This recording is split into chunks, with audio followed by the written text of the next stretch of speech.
And so the key to the Sat Yogi's success is the cultivation of the wisdom of the heart that recognizes the value of this transcendent peace and love and silence and stillness and eternal presence.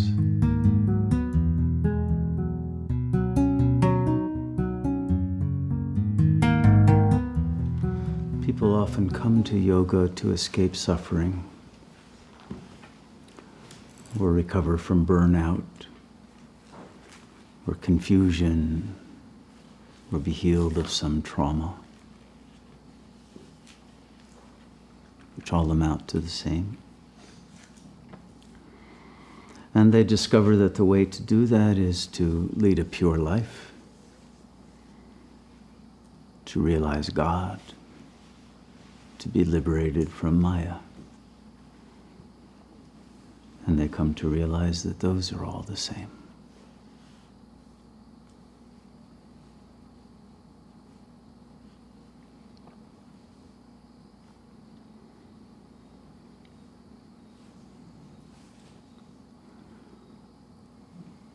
And in the process, they come to realize that the linchpin that determines success or failure is the willingness to let go of the I thought. And everything that has supported the egoic identity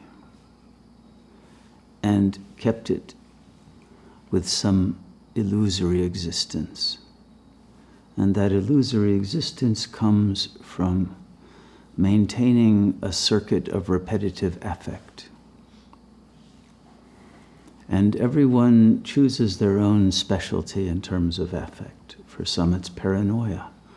For others it's just a general worry. For others it's jouissance. For others it's anger. For others it's sexual desire. For others it's some kind of an aesthetic idealization that produces certain kinds of affects and feelings.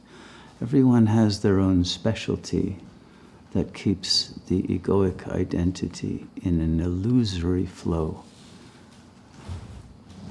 that produces an existential circuit of highs and lows, of angst and dread at one end and some sense of attainment of ambition and superiority at the other. Neither are stable. And eventually that circuit itself becomes recognized as the source of suffering, and that it is futile in terms of leading to any breakthrough into any real that can be sustained and not lost and diffused as soon as it has been achieved. Because every enjoyment, every gratification is momentary. Every object of desire will one day leave or become undesirable. From one moment to another, an object of desire becomes an object of repulsion. And so the desire to be an object of desire becomes the source of suffering. And the desire to possess objects of desire becomes the source of suffering. Because everything is a flux, and its values change from positive to negative, and what appears disappears. And what is attractive becomes repulsive, and desire turns into remorse. It doesn't take a great many years of experience for this mapping of the plane of reality to have been accomplished. And yet, even though that futility has been recognized for a long time, people hold on to it and continue to play the game, although the returns are diminishing and the negative side of the ledger keeps increasing. And as the body ages, there's less and less jouissance that can be attained and more suffering. And eventually the balance becomes such that one wants out of the game. The resistances are less. But one cannot escape the game if one does not recognize that there is an outside to the game. And for the ego, there is no outside. The game is all there is.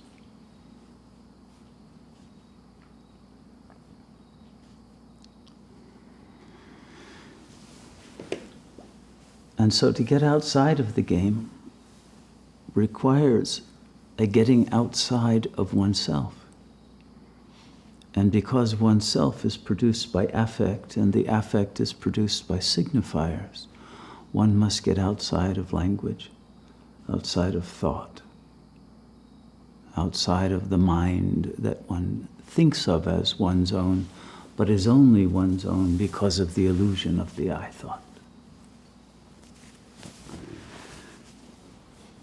And thus begins the serious effort of meditation.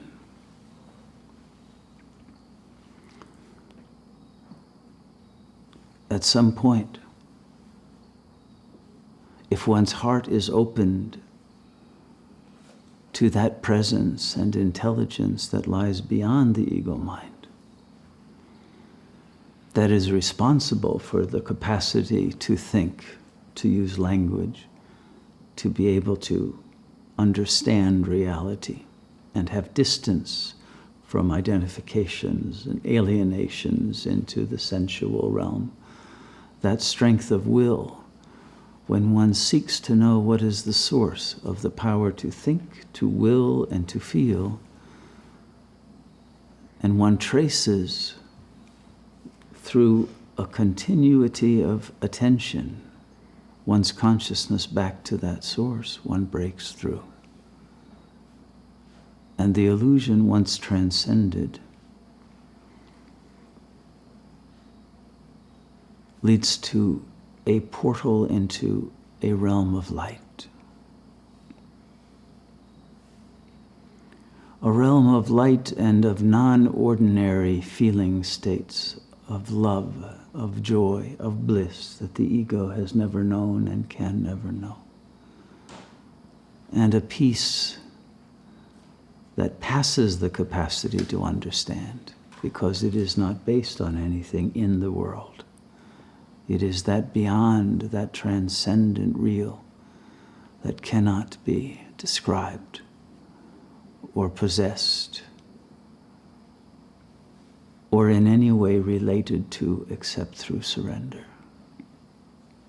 And the surrender is simply the surrender of the illusory I thought that has been the cause of one's separation from that ultimate goodness.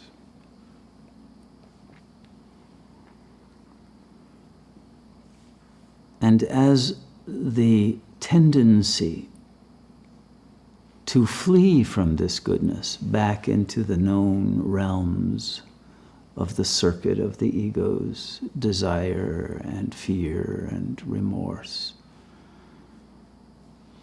and the strange attractors produced by traumas and triggered by signifiers and events that produce projections of past templates of experience that had produced those traumas, that create all of the various emotions of the ego.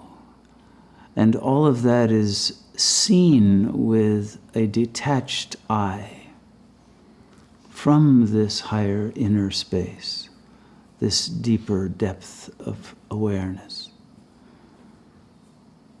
It becomes recognizable that all of these contents of consciousness also appear and disappear and have no reality other than what one has invested in them. And through the simple process of disinvesting, of losing interest, of not caring to going around that merry-go-round or roller coaster ride any longer, but simply staying in the coolness and the calmness and the transcendent peace and recognition of goodness and love and truth begin to override the habit patterns of loss of that sweetness of being into the sour and bitter existence of the ego. And the choice becomes a choiceless letting go of an I thought that has no function, that is only the producer of all of the suffering that has been plaguing one's consciousness. And in that very instant of the letting go, peace fills the heart and the mind.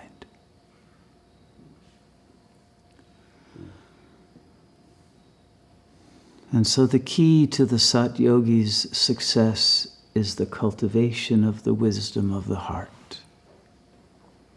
that recognizes the value of this transcendent peace and love and silence and stillness and eternal presence over the flux of jouissance and suffering and angst and paranoia and attachment and greed that have produced all of the unhappiness that cannot be rectified by continuing to maintain that same pattern. And eventually the wisdom of the heart overcomes the ego's desire to get more, because more turns out to be less. And the more one has in terms of objects or money that can buy objects, the more fear one has of losing it, and the more emptiness there is because of the more alienation from relationships with those with whom one would have to share such illusory riches and would have to give away the illusory wealth if one wanted to have any of the support of friendship or love, community, or all of the values for which all of those more gross objects were ultimately only useful to attain.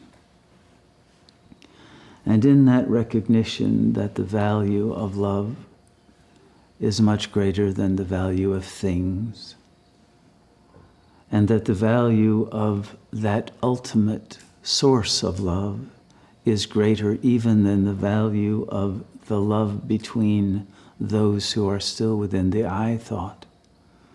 That ultimate love and ultimate intelligence and ultimate power is accepted in exchange for the letting go of all the rest.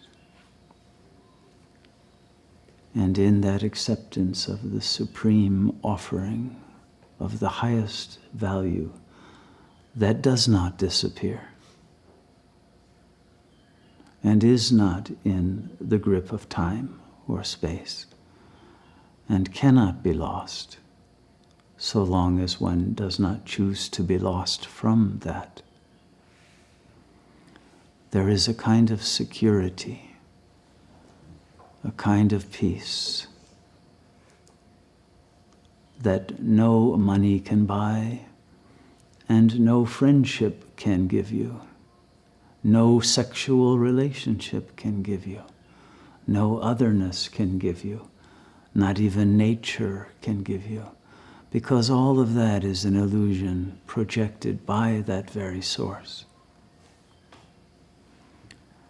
And the properties of that illusion inevitably imply the need to have those very treasures be the cause of suffering so that the relationship with the source can be renewed at a higher level of wisdom. And so all comes down to that wealth that is the wisdom of the heart, that is gained only through the loss of all the false wealth, and is gained eternally through that realization produced by the wisdom that the heart is the only real self, not the mind's thoughts, and not the affects produced by the ego's false heart, but only by that one heart that is the heart of God, that is our one self. May we abide as the heart-mind of the Supreme One and radiate that goodness, that light, that love, that blessing of peace to all who have not yet been liberated from the veil of Maya.